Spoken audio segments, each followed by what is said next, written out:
আচ্ছা, আমার প্রথম প্রশ্নটা তোমাকে জিজ্ঞেস করছি, এই যে এখন খুব অর্গানিক ফুড হয়েছে, মানে আমরা যে ভেজিটেবল খাচ্ছি, ফ্রুটস খাচ্ছি, এগুলো তো মানে মানুষে চাইছে যে অর্গানিক খেতে, কিন্তু খুব এক্সপেন্সিভ, তো সবাই কিনতে পারে না। ধরো অর্গানিক বলতে আমরা এটা মোটামুটি বুঝতে পারি যে বিনা সারে বাড়িতে যেগুলো তৈরি হচ্ছে সেগুলো অর্গানিক।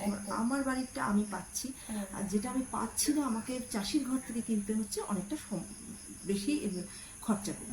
তো এই যে কিনছি তার ফায়দাটা কি, মানুষের শরীরে কি? অর্গানিক ফুড আর যেটা অর্গানিক নয়, এমনি বাজার চলতি সার দিয়ে বানানো হচ্ছে, সেই খাবারটা বাজারে এখন যে সমস্ত মানে মানে বিজনেস করার জন্য যে সমস্ত সারগুলো ব্যবহার করা হয়, যে চটজলদি একটা কম টাইমের মধ্যে ফসলটা খুব তাড়াতাড়ি বড় হয়ে যাবে, বা দেখবে পটল একটা মানে খুব সার দেওয়া পটল দেখবে বিশাল বড় বড় সাইজের, আর কিছু দেশি পটল দেখবে যেগুলো একদম কম সার দেওয়া বা একদম বাড়ির মাচায় ঘরোয়াভাবে করছে, সেই পটলগুলোর সাইজ দেখবে অনেক ছোট। শশাও দেখবে একটা হাইব্রিড শশা হয়, এটা দেখবে টেস্টটাও তুমি অত ভালো পাবে না, একটা বিশাল বড় সাইজের শশা। তো সেগুলো খেয়ে কোনো একটা মানে হেলথ হ্যাজার্ডসই বেশি, মানে খুব বেনিফিট কিছু না। আর সেটা যদি তুমি একদম ন্যাচারাল খুব মানে ঘরোয়া কিছু সার বা ফলের খোসা বা আমরা যে সবজিগুলো ফেলে দিচ্ছি কাটার পর সেই সবজির খোসা টোসাগুলো অ্যাজ এ সার হিসাবে ব্যবহার করে যে সবজিটা আমরা বানাচ্ছি, সেই সবজিগুলো কিন্তু খুব বেশি উপকারী হয়। যেমন সর্ষের তেল, আমরা অর্গানিক সর্ষের তেল বলি, অর্গানিক সর্ষের তেলটাই অ্যাকচুয়ালি কি? কিছুই না, সেটা হচ্ছে ঘানিতে ভাঙানো যে সর্ষের তেল, পিওর, যেখানে কোনো ভেজাল নেই। আমরা মার্কেটে যে সমস্ত ব্র্যান্ডগুলোর সাথে পরিচিতি আছে আমাদের, সবাই কম বেশি অ্যাড দেখে, সবসময় জানে প্রত্যেকটা তেলের মধ্যে কিন্তু পামোলিন মেশানো থাকে বা অ্যাডাল্টারেন্ট ভেজাল কিছু মেশানো থাকে, যেটা কিন্তু খুব ক্ষতি। আর সেই তেলটাই তুমি ঘানিতে ভাঙো, তখনই কিন্তু সেটা অর্গানিক হয়ে যাবে, একদম পিওর। যেমন একটা ধরো, হ্যাঁ যেমন ধরো তোমার হচ্ছে ব্ল্যাক পেপার যে আমরা ব্ল্যাক পেপারের মধ্যেও প্রচুর কিন্তু ভেজাল থাকে। কি ভেজাল? ব্ল্যাক পেপারের মধ্যে অনেক সময় কিন্তু পেঁপের দানা মিক্স করে দেওয়া হয়, একই রকম দেখতে, বোঝাই যায় না, শুকিয়ে। আর সেই ব্ল্যাক পেপার যদি আমরা গোটা কিনে বাড়িতে পাউডার করে, সেটা কিন্তু অনেক বেশি মানে পিওরিটির দিক দিয়ে একটু বেশি ভালো হবে রাদার দেন তুমি যদি পাউডার কিনে আনো। বা অর্গানিক হলুদটা কি? যে হলুদের কোনো ভেজাল নেই। এবার তুমি যে নর্মাল যে সমস্ত কোম্পানিগুলো আমরা হলুদ কিনে রান্নায় ব্যবহার করছি, ওতে কিন্তু হলুদ পিওর থাকলেও তার সাথে কিন্তু কালারও থাকছে, আর তার সাথে কিন্তু কিছু ভেজাল জিনিসও থাকছে। তো সেই হলুদটা কিন্তু কখনোই আমাদের হেলথের জন্য ভালো না। আর যে হলুদটা একদম ধরো কাঁচা হলুদ, তুমি শুকিয়ে সেটাকে তুমি নিয়ে গেলে মেশিনে যেখানে ভাঙানো হয়, সেই যে হলুদটা এলো সেটাই অর্গানিক। আর সেটাই যখন প্যাকেটে করে সুন্দর করে মলে সাজিয়ে অর্গানিক ব্র্যান্ড দিয়ে বিক্রি হচ্ছে, তখনই তার দামটা কিন্তু ডবল হয়ে যায়।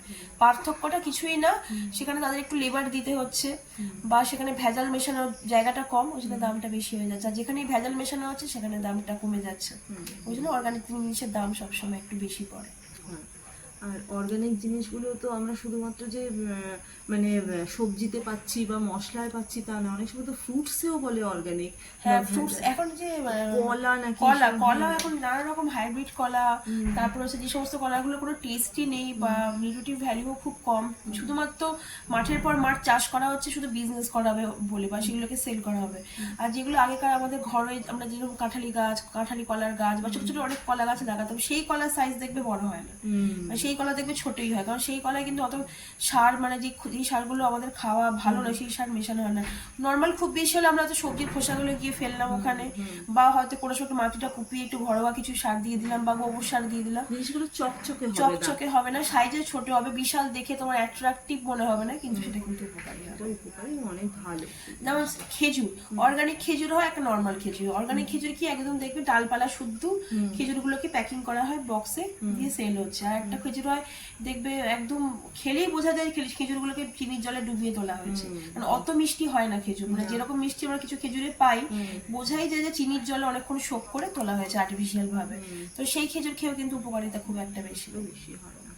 আচ্ছা, আর এছাড়া আরো কিছু কিছু জিনিস আছে, যেরকম ধরো চা খাচ্ছি আমরা, হ্যাঁ এখানে ডুয়ার্সি এসেছি বলেই আরো মনে করছি এটা নিয়ে আরো মানে ডিটেলসে আরো সকাল দিনের বেলা ওই এখানে খুব তাড়াতাড়ি, হ্যাঁ দিদির একটা ব্লগ আসবে চায়, কাল টি গার্ডেনে গিয়ে চায়ের চায়েও দেখানো হবে যে চা যে এখানে কত রকমের চা হয়, এই চাগুলো কোথায় কোথায় মেশানো হয়, কোন চাটা কোয়ালিটি ভালো, কোন চার কোয়ালিটি খারাপ, বা কোন চাগুলো হাই ব্র্যান্ডে ইউজ হয়, সেগুলো কিন্তু একটা আইডিয়া নেক্সট ব্লগে পেয়ে যাবে। জিনিসটা কি সেটাও কালকে আমরা দেখে জানবো।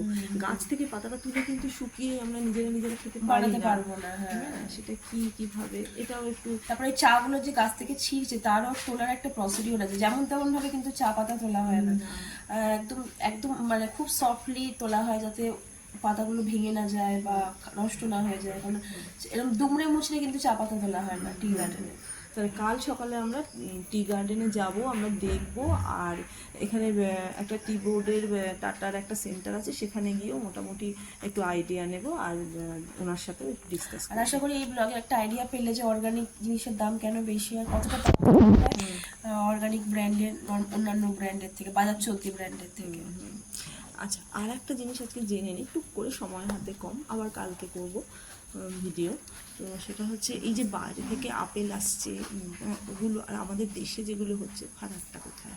যেটা আমরা বাইরে থেকে যে আপেলগুলো আসছে, export, হ্যাঁ বাইরে থেকে আপেলের থেকে বেশি এখন ইন্ডিয়ার মধ্যে যেমন কাশ্মীর সিমলা থেকে আপেল আমরা পেয়ে যাচ্ছি আমাদের দেশে, কিন্তু বেশি আসে স্ট্রবেরি, পিচ, অ্যাভোকাডো, এইগুলো আঙুর ইম্পোর্ট আঙুর ইম্পোর্ট হচ্ছে। পার্থক্যটা হচ্ছে যে আমাদের, আমি সবসময় অ্যাজ এ ডায়েটিশিয়ান বলি, আমাদের লোকাল 100 কিলোমিটারের মধ্যে যে ফলগুলো আমরা হাতে পাই সেটাই সবসময় খাওয়া উচিত। তার নিউট্রিটিভ ভ্যালুও বেশি, আমাদের সস্তাও পড়ে। কারণ যেগুলো এখন এক্সপোর্ট হয় তার কিন্তু নিউট্রিটিভ ভ্যালু অনেক লস হয়ে যায়। মলকে হাই টেম্পারেচারের মধ্যে, লো টেম্পারেচারে ফ্রিজ করে রাখা হচ্ছে, সেখানেও কিন্তু একটা ফল ফ্রেশ রাখা, একটা এসিতে রাখা বা ফ্রিজে রাখার মধ্যে তার কিন্তু নিউট্রিটিভ ভ্যালু অনেক লস হয়ে যায়।